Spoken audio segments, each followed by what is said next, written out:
right, let's hit the field. All right. Just wanted to talk, that's all. It's Friday, June 21st, and the Yankees were kicking off a series against the Atlanta Braves. Summer is here, and Carlos Rodon was celebrating by throwing around the beach balls. My recap. It stinks. And your reactions coming up next. This is NYY Recaps. You watch the game? I mean, didn't it suck? It sucked. Welcome to Yankee Stadium. Just when they thought I was out. Hey, pull me back, kid.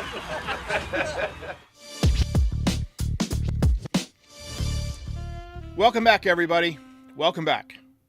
This is year number 5 of NYY Recaps. As we fix this real quick here. This is year number 5 of NYY Recaps. And every year I find it necessary to have at least one episode where we rip the team a new one, unfortunately. And tonight is that episode. So if you got little kids in the room, maybe good night to watch SpongeBob instead. Before we get to tonight, I'll get the positive things out of the way. Yoendris Gomez was pretty impressive. That's it. That's all I got. We also had some roster updates. Victor Gonzalez's history. He got DFA'd.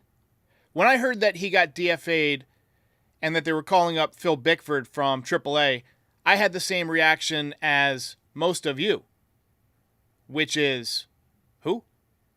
Phil Bickford? Oh well. Pour one out for Victor. I gotta say, it's actually kind of a surprise that Victor Gonzalez got let go before Caleb Ferguson. It's like when that fit guy in your neighborhood that runs 10 miles every single day drops dead of a heart attack at 50, but his neighbor who smokes 3 packs of cigarettes a day and sustains himself on bacon and Mountain Dew is still kinking it on the front porch at 85 years old. We've all known both of those people. But so long, Victor Gonzalez. Gleyber Torres' MRI came back negative, by the way. So no injured list as of yet. We'll see how that shakes out. Another awful night for Carlos Rodon. That's 2 duds in a row. He wasn't throwing meatballs tonight. He was throwing comically large beach balls. The Braves could not miss. And you know what? I didn't like Carlos Rodon's body language at all tonight. 2 pitches into the game, he had given up a base hit and a home run. And you could see that he felt it wasn't going to be his night. You could just feel the defeatism oozing through the TV screen with every eye roll, every mouth-covered expletive, every look and glance at Trevino or the dugout or Matt Blake, every sag of his shoulders, every time he dragged his feet back to the mound. When he's cruising, he acts like he's tough. He gets pumped up. But this guy is not tough. You can rattle Carlos Rodon if you get to him early. He'll defeat himself more times than not. And I know we're hurting for outs out of the bullpen, but Aaron Boone left him in there to cook way too long. It was clear he didn't have it after 2 innings and that he was rattled. Now, it wouldn't have mattered because the Yankees didn't hit tonight, but he should have never thrown a pitch in the 3rd inning. It's like when a referee lets a boxer take too many hits and he can't tie his shoes without drooling all over himself. Rodon's going to be punch drunk after this one. He was visibly crying on the bench. Actually, he was crying in there, making woman gestures like, What a competitor. His body language was terrible, and you could feel it bleeding out into the entire team. Trevino behind the plate thanking God it's 8-1 because that means he doesn't have to throw out a runner. DJ LeMahieu just going through the motions, trying to get his paycheck. He knows he's done. He's waiting for the DFA. No extra base hits yet. Soto, he doesn't have his usual swag right now. I think something's wrong with him. I think he's hurting. How many times we see Juan Soto strike out 3 times and not look particularly competitive doing it? Only guy who looks confident right now is Oswaldo Cabrera, who has very little reason to be. He's like that guy who asks women for for their numbers all night long at the bar and is undeterred by 37 go F yourselves in a row. Foolhardiness more so than confidence, I guess. Actually, I'm wrong about that. Volpe playing with his head up right now. He looks good. Yoendris Gomez brought his hacky sack with him tonight. But that's about the only two guys who had competitive body language at all tonight. Seriously. And this is where the Aarons need to step it up with the leadership. Aaron Boone, the manager, needs to take control of this 18-wheeler and get this rig back on the road. And Judge needs to get vocal. Pump these guys up. Clap your hands in the dugout and yell some stuff. Be tough. Be inspiring. Lead some men. This isn't teddy bear time. I know he's a big teddy bear, but this is not teddy bear time. This is grizzly bear time. This isn't time for Clifford the Big Red Dog. This is time for motherfucking Cujo. Get it together or make room for somebody who has it together. Christ almighty. So I'll get to the recap. It's not much of a recap. I'm basically just going to poop all over Carlos Rodon again. But one last note before we get to the recap. Shout out to all the people who have been tuning into the voicemail show. June has been one of the biggest months ever for NYY Recaps. We're about 500,000 views already this month. And a lot of it is because of that voicemail show, really gaining steam. I was worried also when MLB made us cut back substantially on the amount of highlights that we were showing to the audience in this show each night. I thought, we might have a drop-off, but we were actually up about 20 to 30% since MLB forced us to change formats. We'll still show home run highlights, at least in games where the Yankees don't get blown out and actually hit a home run. But we've had a number of people tell us actually that this style of using photography as part of the recap now they like it better because it makes it less frantic, less busy. So I have to say, I agree. I appreciate it. And we had some comments about maybe putting the voicemail show on the audio platform. I didn't do it at first because it's a relatively short video. It's about 10 minutes each day. And I wasn't sure if enough people, would call in or ask for it or want it. But enough people have, and we get, 5,000 to 10,000 views on it every single day now. So it's going to be on audio platforms. The last few have been on. So in case you haven't noticed, you can tune in. It's still short, but, fire it up. And by the way, we are less than 100 subscribers away from 40,000. So do me a favor, take 5 seconds, double check that you're subscribed. If you're into the Yankees, make sure that if you're not, you become a subscriber. About half of the viewers every night are subscribers. I have all the analytics. So half of you are not doing your job. Just double check that you're subscribed and go ahead and hit the sub button. Yankee tickets when we get to 40,000.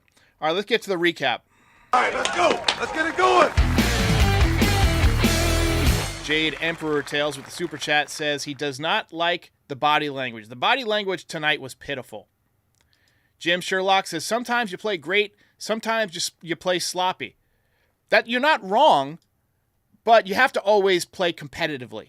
And the Yankees did not do that tonight. At least Carlos Rodon did not. 2 pitches into the game, it was 2-0 Braves.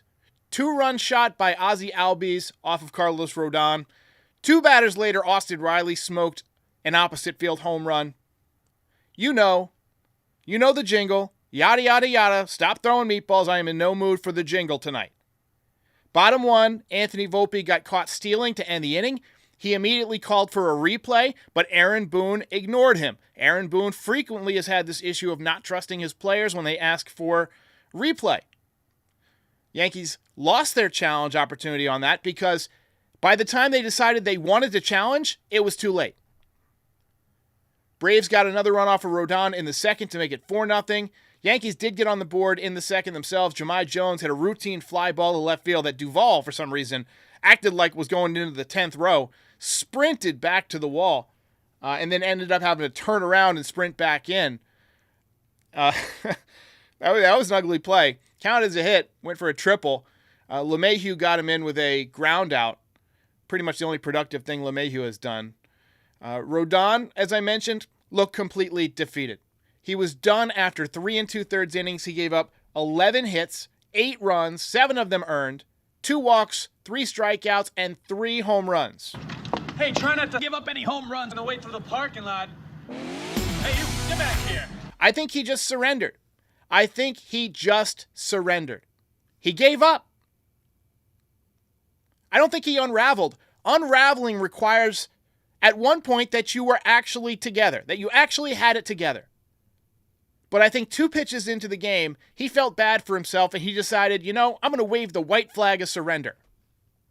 That wasn't sweat soaking through his jersey. That was defeat. He was oozing defeat out of every pore of his body, including his eyes. And, we could feel it through the TV screen. People watching in $300 seats could feel it. Everybody on the field could definitely feel it.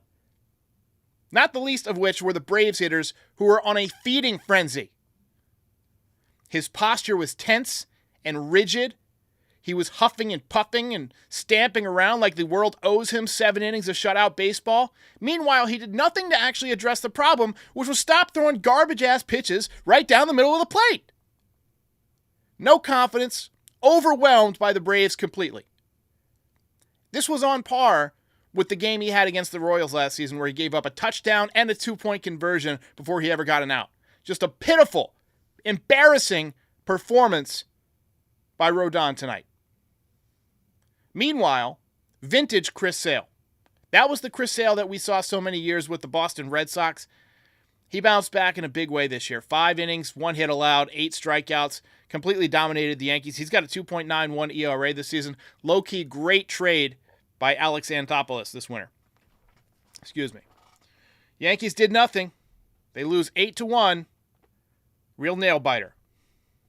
Mission failed. We'll get him next time. You get nothing. You lose. Good day, sir. If you ain't first, you're last. Javier Velez providing at least a little bit of a silver lining. The Orioles are also losing right now. So, hey, at least we have that going for us, right? This team's got to get better. This team has got to get better. We'll take a few comments. Lori C says he was a big crybaby. That was not competitive. That was not competitive at all. Ryan Cementes says, phantom IL time. For who? Half the roster? Short Life Hack says, no excuses. You got any life hacks for not throwing meatballs down the middle? That'd be a nice life hack we could maybe send to Carlos Rodon. Send it to his wife. She's on Twitter every single game. She was awfully quiet tonight. John Compton says, our starting pitching is collapsing. Stroman, Rodon, and Heel serving meatballs lately. Stroman's got to step it up tomorrow. Absolutely got to step it up. Robert Thomas says, every time a good series comes up, they play like garbage. They have not been playing well against good teams. You are absolutely right about that. Osuji Melville says, Carlos just seems like once he's not interested, he gives up. And today that was 2 pitches into the game. 2 pitches. And I could see it. You could see it. We could all see it. Yankees for Life says, what in the world is going on? Indeed. Indeed. Look, ladies and gentlemen, not much positive can be said after a game like this. And every once in a while, we just need to rip the team a new one. But there's some real problems with this team. DJ LeMahieu is done. I mean, he has absolutely no pop in his bat whatsoever. You know? Look, I'm not gonna say Rodon won't bounce back because he may, but I want to see more of a competitor next time. I want to see better body language than that. That was pitiful. 11 hits? Are you kidding me? 3 games in a row in the loss column for the Yankees. And they decided to have their annual June swoon against the Orioles and now the Braves. Also the Red Sox. Kenyon Tadlock with a great point says, now we find out what the teal real team looks like when hard times come. Right. Anybody can get through the easy times when you're winning, when you're getting 7 innings of 1-run ball out of your starters every night. Now's when you separate the men from the boys. Now's when you say, what am I made of as a competitor, as an athlete? Doug Rouse says, we have to suffer through 4 more years of Rodon and 2 more years of LeMahieu. LeMahieu ain't getting 2 more years. That's funny. There's no way.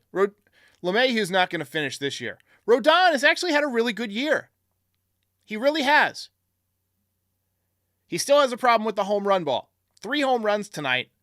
I believe that's like 16 or 17 on the season. No. 12, 13. That's probably 14 on the season. Ray Rard says, has the whole team collapsed at once? At least we got a really good performance out of Yoendris Gomez tonight. That man was impressive. He pitched like it was a 0-0 game. I was impressed by him, and I want him to stick around. Jade Emperor Tale says, hope Soto is okay. Me too. He just did not have a good night. Did not look competitive either. Hey, that's baseball, baby. Gonna get beat sometimes. You're gonna have bad streaks. You gotta man up every day and go out there to play. And they did not look competitive at all tonight. Get to some final thoughts and wrap up a few minutes early because it is Friday night and I know a lot of you want to get on with other things and put this one behind you. We can't keep flushing these down the toilet though. At some point we're going to have to empty out the septic tank. Game 2 of the series tomorrow night at 7:15. I want to see Marcus Stroman pitch with some swagger. We need him to step up. We need him to give us 7 innings, pound his chest off the field. That's the energy we need tomorrow. This team has been crap since they got walked off in Game 4 against KC. It's up to Aaron Boone and Aaron Judge to grab the reins, get control of this thing, and be the Yankees who they were for a few weeks. That tough, gritty, unstoppable team. Most of all, the pitching has got to be better. You cannot keep putting this team in a 3-0, 4-0 hole every day. Tomorrow, the Yankees face Charlie Morton, who you know is going to throw curveballs. You know it. He kills the Yankees with curveballs every time. Don't wait on 2 of them to drop into the strike zone for 0-1 and 0-2 and then chase one in the dirt. Go up there and look for it and drive it somewhere. Special thanks to the members. Special thanks to the subscribers. We're almost there, 40,000, closing in on 15 million views. It's really views that matter more than anything on YouTube, but subscribers are fun. It shows that people like your channel. I'm going to go ahead and watch my comfort movie, Terminator 2, Judgment Day. It's been sitting on my shelf all day. When I'm getting ready to watch a flick, I'll put the movie out on the shelf all day just to kind of remind me, kind of like now showing, and just gets me hyped. And I've been dying to watch that movie. I watch it every summer. It's a big blockbuster classic. So hopefully that'll reset my mood. I'll wake up tomorrow feeling better. And it's Hope Week. Let's hope it goes better for the Yanks tomorrow. Let's hope they show up to play. I'll see you guys tomorrow night.